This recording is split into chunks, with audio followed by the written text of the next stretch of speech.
Hello guys, lucky bait వచ్చేసరికి వాడి కోసం ఇంకా న్యాచురల్గా మజా అయితే తయారు చేద్దాం. అదే మ్యాంగో జ్యూస్ అయితే తయారు చేసేద్దాం. ఇది తాగొచ్చి తినొచ్చు, బట్ మనం చేసుకునే తయారుని బట్టి చేసుకోవచ్చు. అంటే ఇంకా వాటర్ ఎక్కువ వేసుకోవడంలో తక్కువ వేసుకోవడంలో ఉంటుందన్నమాట. ఇంకా నేనైతే ఒక 2 మామిడికాయలు అయితే తీసుకున్నాను, బట్ అక్కడ 3 ఉన్నాయి ఏంటి అనుకుంటున్నారా. ఒకటైతే అవాయిడ్ చేసేస్తాను అనమాట. ఇంకా అలా తీసుకున్న తర్వాత మంచిగా అయితే క్లీన్ చేసుకొని ఇలా ఈ వేలో అంటే ఈ షేప్లోనే అయితే కట్ చేసుకుంటే కొంచెం ఫాస్ట్గా అవుతుంది అనమాట. బట్ కానీ ఏంటంటే ఇది తోలు తక్కువ అండ్ కండ ఎక్కువ ఉంది కాబట్టి ఎలా చేసుకున్నా కూడా అది ఈజీ ప్రాసెస్లో వచ్చేస్తుంది అనమాట. అలా అయితే చేసేసుకున్నాను. ఒక బౌల్లోకి మొత్తం కండ మొత్తం తీసేసుకున్నాను. అలా కండ మొత్తం ఒక బౌల్లోకి తీసుకున్న తర్వాత ఇంకా గెరిటతో లేదా ఒక స్పూన్ తీసుకొని మంచిగా అయితే అలానే బాగా చేసేయాలి. ఎందుకంటే మిక్సీ పట్టించాలి అనేసి అనుకుంటేనే మిక్సీ అయినా పట్టించుకోవచ్చు, లేదా అంటేనే గెరిటతో అయితే తిప్పేసిన తర్వాత మంచిగా అయితే నున్నగా అయిపోతుంది అనమాట.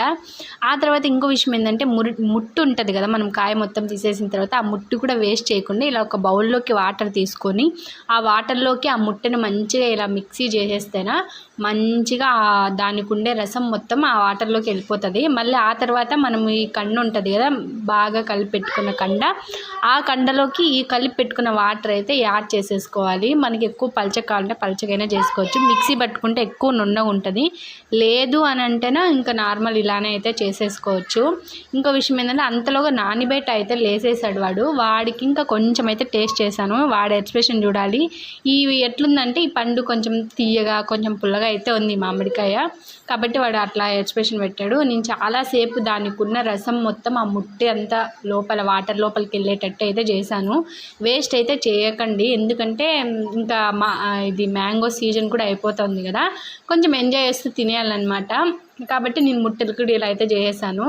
ఇంకా ఉన్న తోలుకి కండ మొత్తం నేను మా నాన్నబెట్టి అయితే తినేసామన్నమాట అక్కడే. ఇంకో విషయం, ఒక గాజు బాటిల్లోకి స్టోర్ చేసుకొని ఫ్రిడ్జ్లో పెట్టేసుకొని మధ్య మధ్యలో ఎప్పుడైనా మనం కలుపుకొని తాగొచ్చు, అట్లా కూడా చేయొచ్చు. బట్ అట్లా అయితే ఇంకా నేను చేయట్లేదు. ఇలా అయితే మంచిగా అయితే కల్పన చేసుకోండి. ఇంకో విషయం ఏంటంటే మ్యాంగోని తినే విధానం ఎలా తింటారంటే కొంతమంది కట్ చేసుకుని ఉప్పులుగా తింటారు. అలా తింటే మజా ఉండదన్నమాట. ఎందుకు అంటే ఏ ఫ్రూట్ ఎలా తిన్నా అది కాదు, కానీ ఈ మ్యాంగోని మనం మనకు నచ్చిన స్టైల్లో న్యాచురల్గానే మంచిగా ఎంజాయ్ చేస్తూ తినాలి. అప్పుడే దాన్ని టేస్ట్ ఏంటో మనకి తెలుస్తుందన్నమాట. కాబట్టి మ్యాంగోని క్లాస్గా లేకుండా మాస్గా అయితే తినేసేయండి, మంచి టేస్ట్ ఉంటుంది. ఇంకా నా మ్యాంగో జ్యూస్ న్యాచురల్ జ్యూస్ అయితే అయిపోయింది. అందులోగా లెక్క పెట్టే వాళ్ళు కూడా స్కూల్ నుండి వచ్చారు. ఫ్రిడ్జ్లో అయితే నేను కూల్ చేయలేదు, మామూలు నార్మల్గానే ఇచ్చేసాను వాళ్ళకి. ఇంకా లెక్క పెట్టకు కూడా మంచిగా అయితే నచ్చేసింది. వాడు కూడా సూపర్ మమ్మీ. ప్లీజ్ ఫ్రెండ్స్, నా ఛానల్ సబ్స్క్రైబ్ చేయండి, లైక్ కొట్టండి.